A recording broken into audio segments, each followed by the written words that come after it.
So when you go to Edpuzzle, the website is just edpuzzle.com, and you will have the option to sign up if this is the first time that you've been there, or you can log in if you're returning. It will ask you if you are a teacher or a student, so this is what the students would also see when they first go in. They would pick the I'm a student, of course, and then the teacher. There will be a sign-in with Google option, so you can just use that. And it might give you the pop-up box to select your account.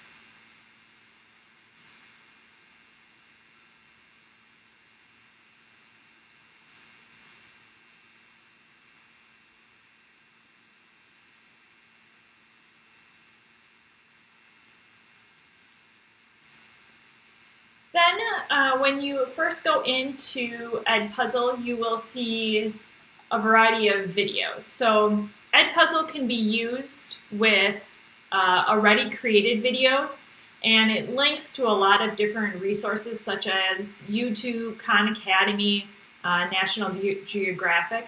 So there are some videos that you can kind of search through right within the platform.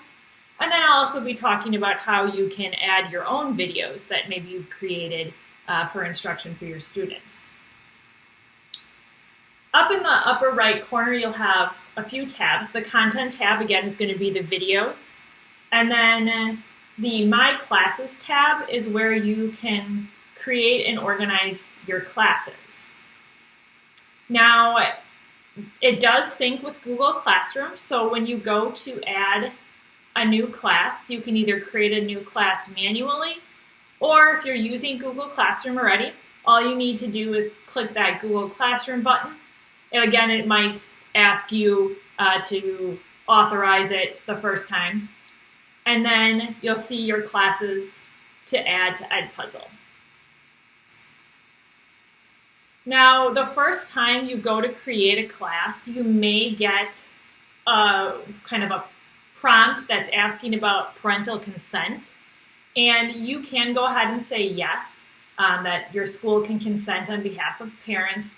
This is part of the handbook policy that parents sign at registration, basically saying that's an educational resource that the school can use. So that is okay to click yes and click continue there. If you are creating a manual class, you can click that Add New Class and then create a new class. And you'll just need to go through and add the name of your class. And then I'd recommend leaving it as a classic class type because students can use the sign in with Google option on their Chromebooks. They would then have, that would be better for tracking purposes when they watch the videos.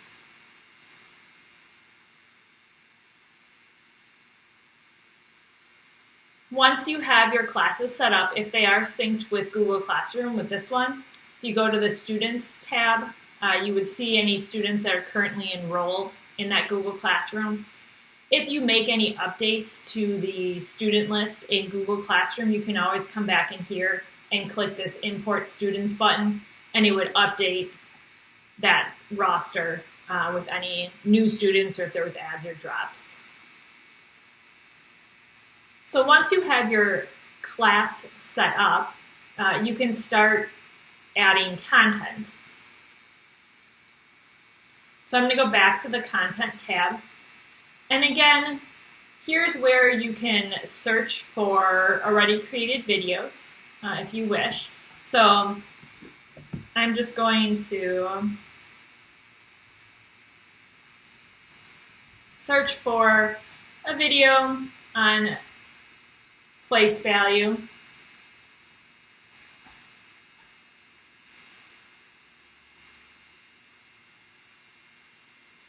And as a reminder, if you are going to use YouTube videos, make sure that you are going into them and with any of these videos watching the entire thing. But with YouTube ones, you will need to make sure that it is approved for the domain. So when you go in, you will want to open this up in YouTube and make sure that that video is approved for students to watch. So from here, once you click on a video, you can play it and listen to it, see if that's the video you want to use. What also is nice is underneath the video, you have access to other people's versions of it. And this just means that they took this video and they may have added different things. So the power of Edpuzzle allows you to add questions or notes to it. So in this one, this individual teacher has already added a variety of questions throughout the video. And you can see that by these little dots. So if I click on one of these dots, it will take me to the question. So this teacher inserted this question. As the students are watching this video, when they get to that point in the video, they will be asked a question. And then in this case, this is an open-ended question. And they can type their response. Are tens. Other types of questions include multiple choice. So you can ask open-ended or you can ask multiple choice, with a variety of options. And the multiple choice questions can give instant feedback, and I'll show you that and how you can set that up. And how many slabs do we have?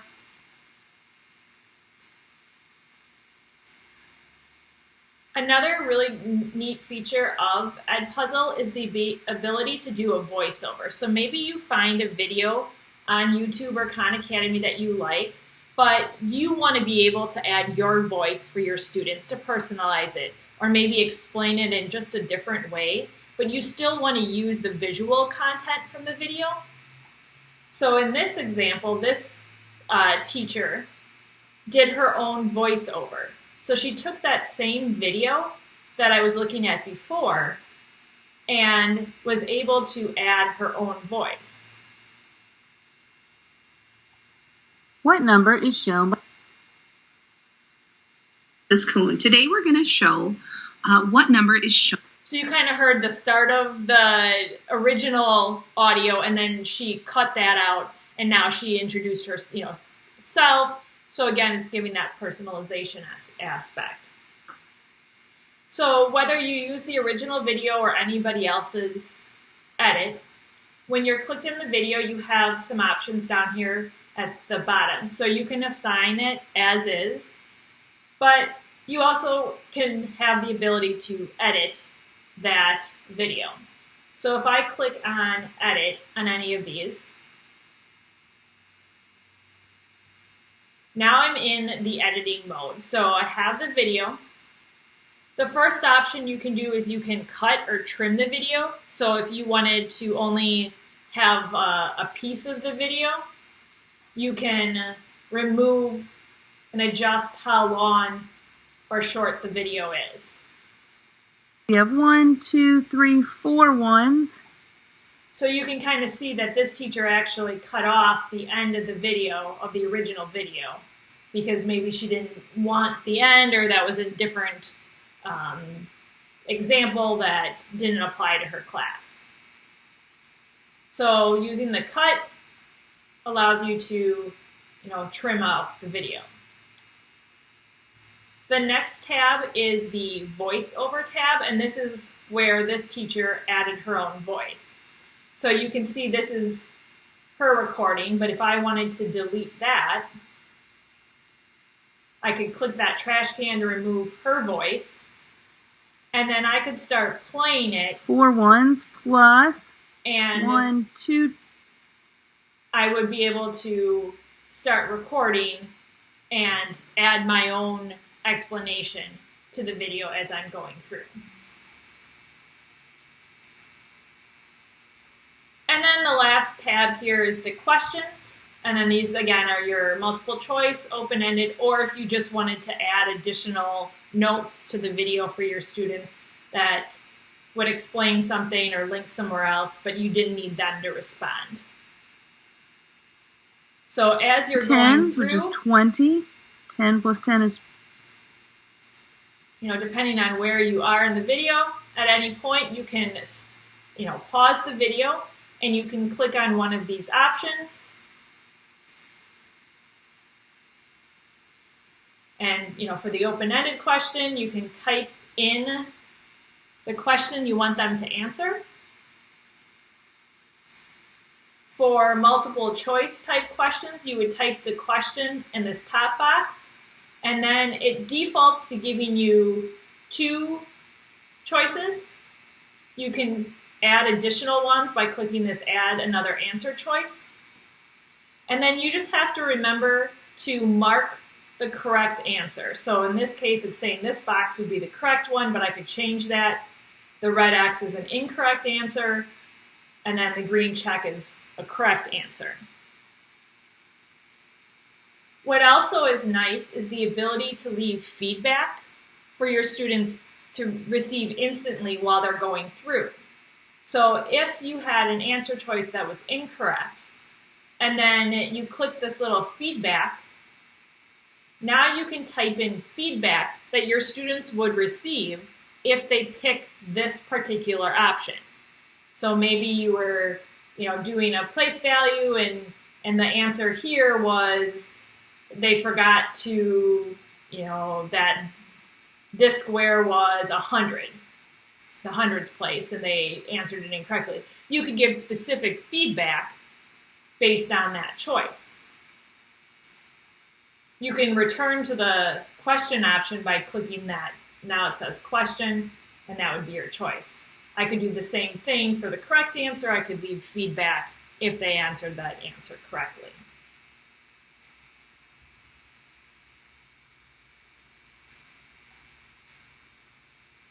Once you're done going through and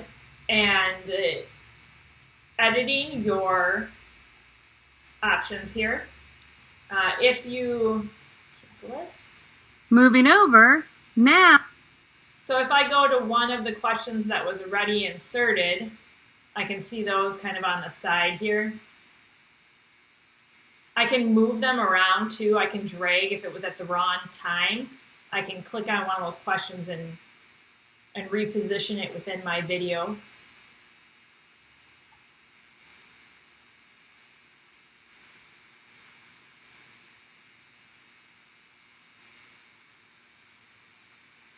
And then 2, a second one back there. Is 100. And how many slabs do we have? We have 1, and then 2, a second one back there.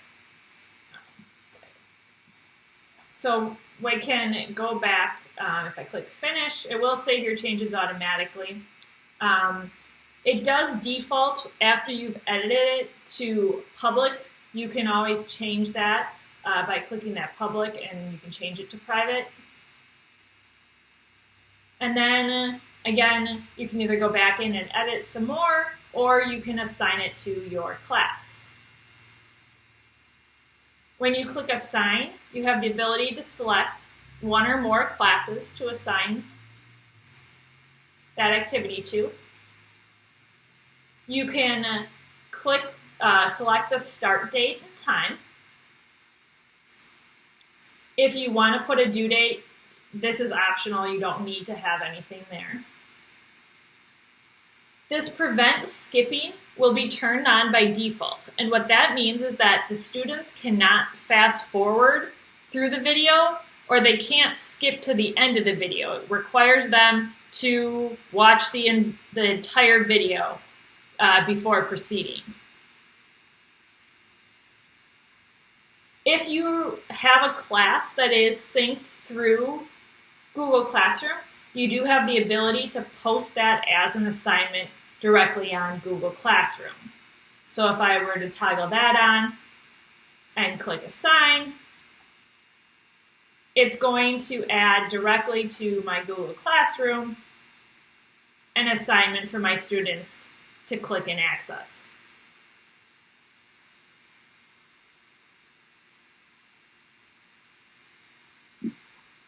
Hey, Jen, if we don't use Google Classroom, are we able, so for instance, if we use Seesaw, and we use Clever. So we have our Clever classroom, set up with different places kids can go.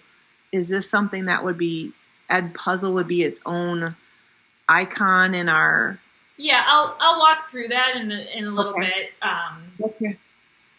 As far as like the student side of it and how they would access it in different platforms. But you can see here it added as an assignment, writing classroom, and then the students would be able to click that and access that. One thing to note is that after you have assigned a video, you cannot go back and edit it. So if it's assigned already, it won't let you edit that current video. You would have to basically make a copy of it and have a new copy of that video.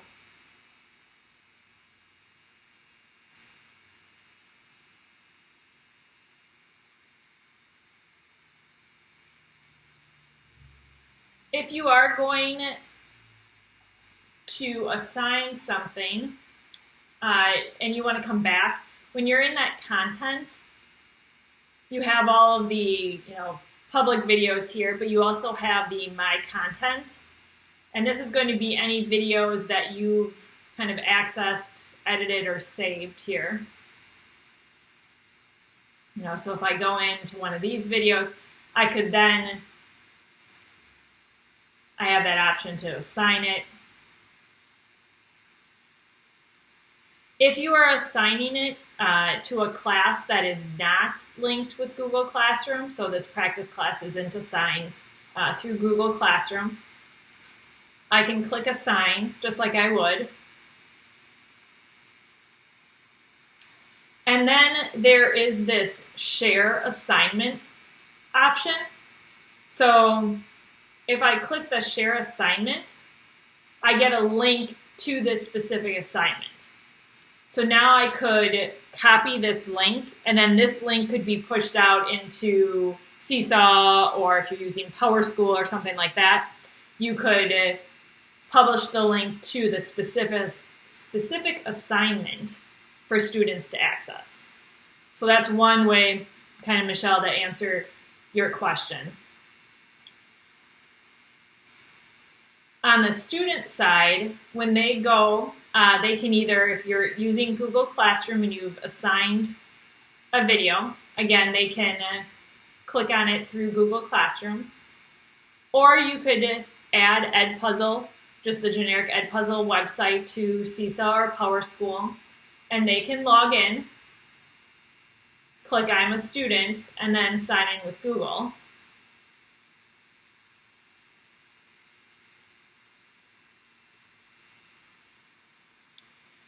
If you're using any classes from Google Classroom, those would appear automatically for your students.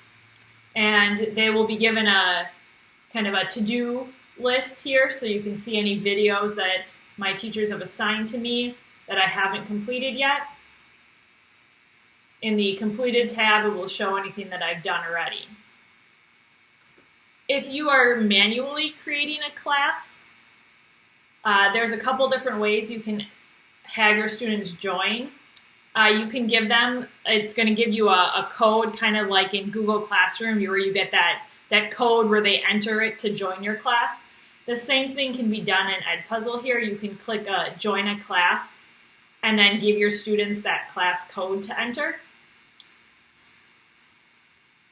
The other option is, I'm going to flip back to my teacher view here, and is when I'm in a class that's not created through Google Classroom. So again, this practice class I do not have through Google Classroom. Here's where I can find that class code. So I went into class options, and here's that class code.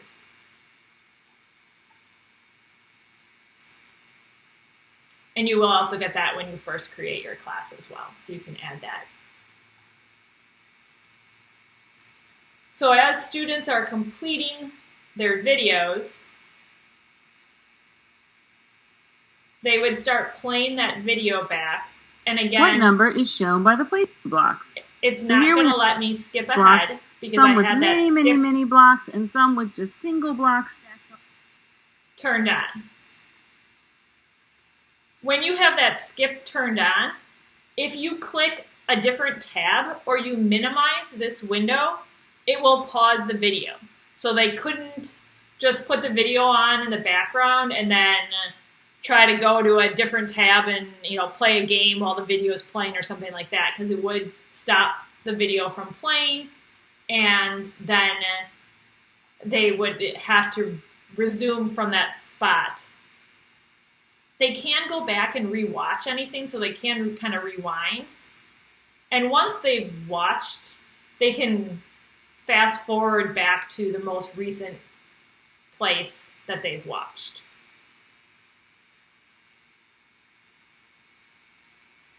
When they get to a question, the video will stop, and then they will get the question on the side here. So we'll give it a few seconds till I get to the first question.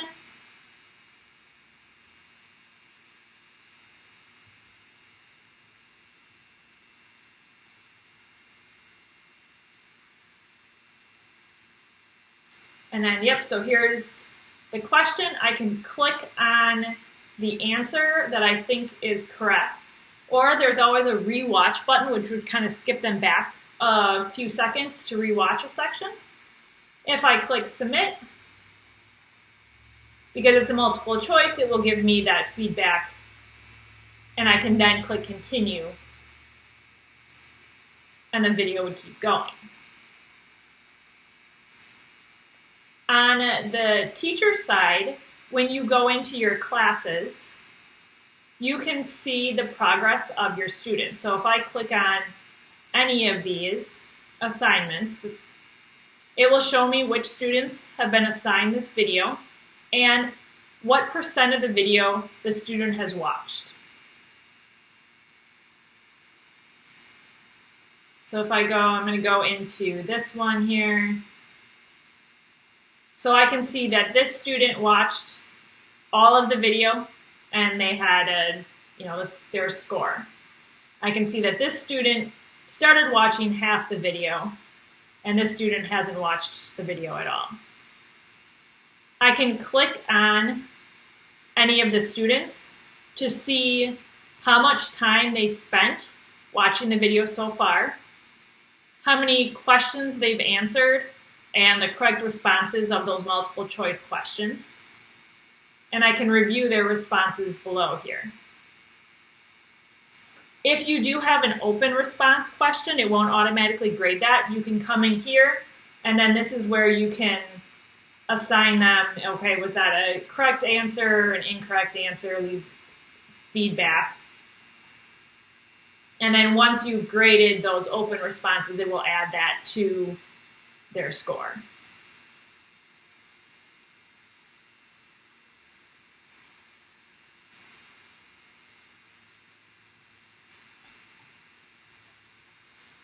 Once they've finished the whole video, that will display as being turned in. So in this case, it says 1 out of 3 because that one student finished the entire video.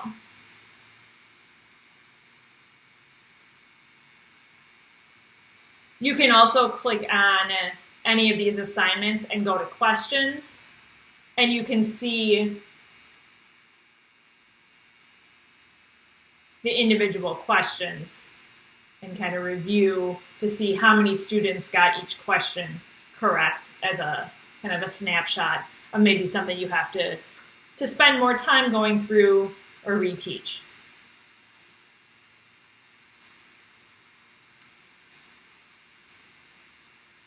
And then I do want to quickly go over how you can add your own videos. So if we encourage you to, whenever possible, use your own videos, because that, again, is that relationship with your students, the personalization, they hear your voice, see your face possibly.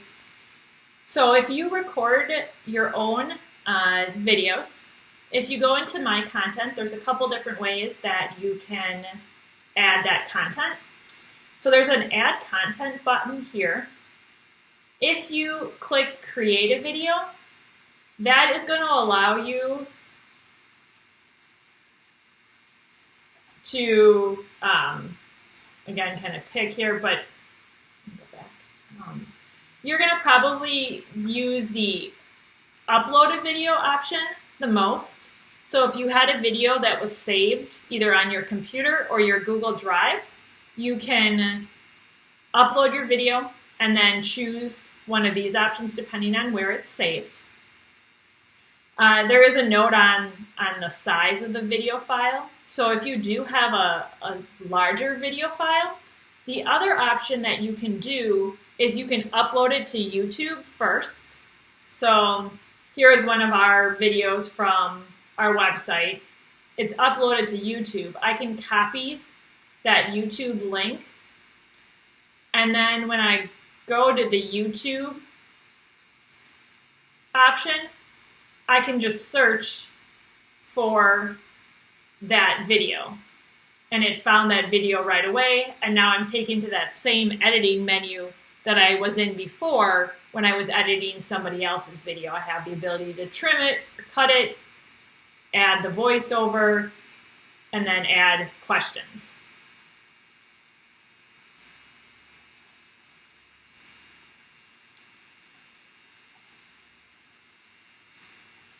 One important note is that Edpuzzle is considered like a freemium product. So it is free, and you can, everything that I've shown you today, you can do for free. The limit, though, is that you can only have 20 videos in this My Content section. So you can see right now I have 5 videos. And another way of checking that is if you click your little icon up in the upper right corner, it says, you know, my storage space, 5 out of 20 storage used. So you're gonna just kind of need to be thinking about that if you're just using the free version of how often you would use this. And you can remove videos if you don't need them anymore. You also do have the ability to get more space by inviting other teachers. So they offer you 3 additional videos for every referral you make. So if you start using this and you're really using it and you're getting close to your 20, what you can do is you can click on your profile icon, click invite teachers. You can share by email, or you can copy a link and send it to maybe another teacher on your team or somebody else that you know might that hasn't used Edpuzzle before. So they would have to not have an existing Edpuzzle account. When they use your referral link and create or sign up for their own account, you will get 3 additional videos. So this would increase to from 20 to 23. If I referred somebody else, it would, I'd get another 3 videos. So that's a way of, if you are going to use this platform quite a bit, you can get some additional videos still within the free account.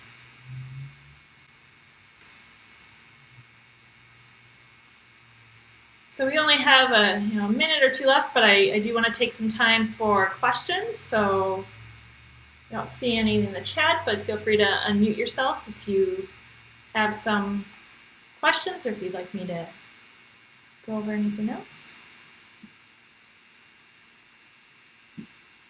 I guess I do have a question, Jen. Let's say we find a video on YouTube of a teacher reading a story, or it's a book being read to the kids, and it's not in the Edpuzzle content that's already there.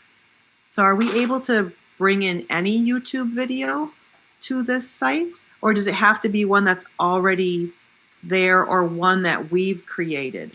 I mean, you do want to obviously be mindful of copyright, but again, in a if you're just using it within your class, you're not sharing it out publicly or anything like that. If it's on YouTube, most likely it's being shared already. But what you can do is just like I did with our video here. So technically my account did not make this video. So all of our instructional technology videos are made and uploaded to YouTube in our generic account. So technically, according to YouTube, I do not own this video, but I was still able to copy the link, and when I went into the YouTube tab, I just searched for that link. So you could, oh, and that's the referral. I didn't copy it again, but you can copy the link from YouTube and then search for it here in Edpuzzle, and it should bring it up. Thank you. You're welcome. Jen, I have a question about the 20 videos.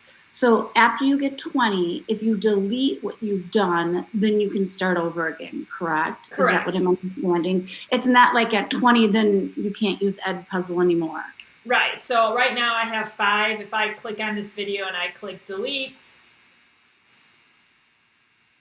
and I delete the content, now if I check, it's gone from 5 out of 20 to 4 out of 20. Okay. The only thing here would be if it was something that you made yourself from scratch that you wanted to use year to year, you might want to save that. But if it's something that somebody else created and you're just kind of using, you could remove that from your My Content library, because you could always go back and find it again next year when you need it or something like that. But I would just, be mindful of, deleting things that you've spent a lot of time building if you are going to use it year to year. Does that include when you voice over what their video, is that considered yours or theirs? Yeah, no, it would get added to your My Content. Yep, anytime you assign something or you edit something, even if it is one that's there, it will get added to My Content. And how much is it to get the premium then, if you would want to use this as a platform? Unfortunately, I think it's like $11 a month or something like that. Oh, okay. Yeah, like I said, unfortunately, it's a really great program, but it is a little pricey. So you would, again, it's not something that you're going to probably use all the time, but especially if you are doing, if we do go virtual, and maybe you are doing a lesson a week where you're really concerned about the students taking their time, watching it, making, doing those checks throughout the video. You might make a video lesson for your students, and maybe you feel like, well, I'm not really as concerned about them skipping through this video or something. It's a review. You wouldn't have to put that through Edpuzzle. You could just share the video, and then maybe you could create a Google form with some questions that they could answer afterwards if you wanted a formative check. That would be the workaround. So just you kind of have to think about the lessons you're delivering and your concern, for what you want your students to be doing with those videos. Thank you, Jenny.